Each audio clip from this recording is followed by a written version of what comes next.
کہ اب لوگ احتجاج کر رہے ہیں بجلی کے بلوں کے اوپر، تو اس کے اوپر بھی ایف آئی آریں کاٹی جا رہی ہیں۔ یار کوئی حد ہوتی ہے ظلم کی، حد ہوتی ہے۔ اور یقین کریں میں یہ سوچ رہا تھا کہ اگر ہماری اشرافیہ کا یہی رویہ رہا، غریبوں کے گھروں میں بجلی کے بلوں کی صورت میں یہ جو ظلم کے پروانے آپ بھیج رہے ہیں یہ بھیجے جاتے رہے، تو پھر اللہ نہ کرے یہ صورتحال انقلاب فرانس جیسے کسی سانحے پر منتج ہو سکتی ہے۔ اور وہاں پتہ کیا ہوا تھا؟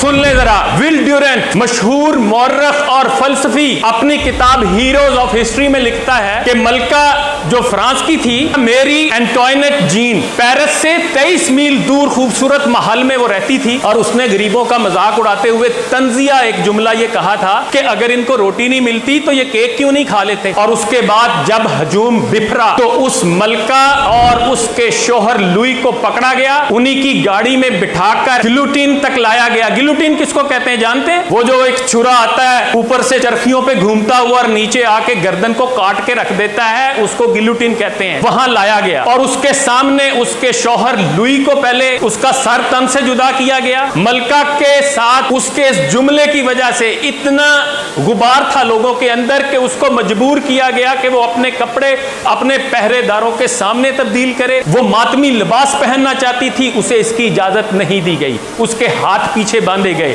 اس کے بال مونڈ دیے گئے، اور اس کو ایک گھاس لے جانے والے کے اوپر بٹھا کر ساتھ جلاد بیٹھا اور اس کو سرے عام ڈرایا گیا۔ 16 اکتوبر 1793 کو 12:15 پر جب اس کو گلوٹین کے نیچے لٹایا جانے لگا تو اس نے کہا مجھے معاف کر دو، میں نے یہ جملہ جان بوجھ کر نہیں کہا تھا۔ لیکن اس کے معافی نہیں ملی، اس کا سر تن سے جدا ہوا، اس کو ایک ایسے گمنام گھڑے میں پھینکا گیا جس کا کوئی نام و نشان نہیں ملا، کیونکہ قبرستان بھر چکے تھے۔ انقلابی جو لوگ تھے وہ مارے جا چکے تھے لاکھوں کی تعداد میں، اور اس کے بعد اس کے سر کا فٹ بال بنایا گیا۔ کئی گھنٹے تک لوگ اس کے سر سے فٹ بال کھیلتے رہے۔ اور یہی نہیں، ایک اور کردار تھا جنرل روحان کا۔ اس کو بادشاہ نے ذمہ داری دی تھی کہ انقلابیوں کو کچلو، اور اس نے جب لوگوں کو پکڑا اور جب وہ موت کے گھاٹ اتارنے لگتا تو لوگ زندگی کی بھیک مانگتے تو آگے سے کہتا احتجاج کیوں کرتے ہو؟ لوگ کہتے ہیں ہم 10 دن سے بھوکے ہیں، ہمارے پاس کھانے کو کچھ نہیں، ہم اس لیے احتجاج کرتے ہیں۔ تو اس نے آگے سے کہا کہ پیرس میں بڑی گھاس ہے، تم گھاس کیوں نہیں کھاتے؟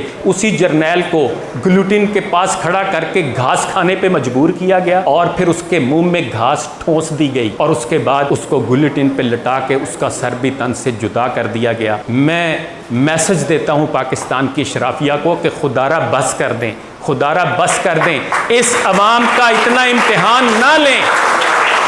یہ نہ ہو کہ یہ غریب عوام پھر آپ کے گریبانوں تک پہنچے تو آپ کو بھاگنے کو راستہ نہ ملے۔